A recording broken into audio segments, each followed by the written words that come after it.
Fighting COVID-19 is a Team Canada effort, and since March, we've shipped out millions of pieces of personal protective equipment to our provincial and territorial partners.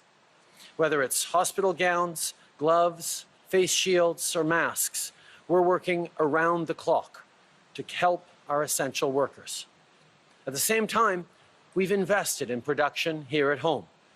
Earlier this summer, we announced a contract with General Motors to produce 10 million face masks at their plant in Oshawa, items that are already rolling off the line.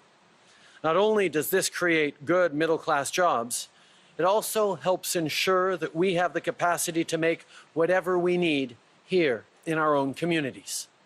And on that front, we have even more good news to share today.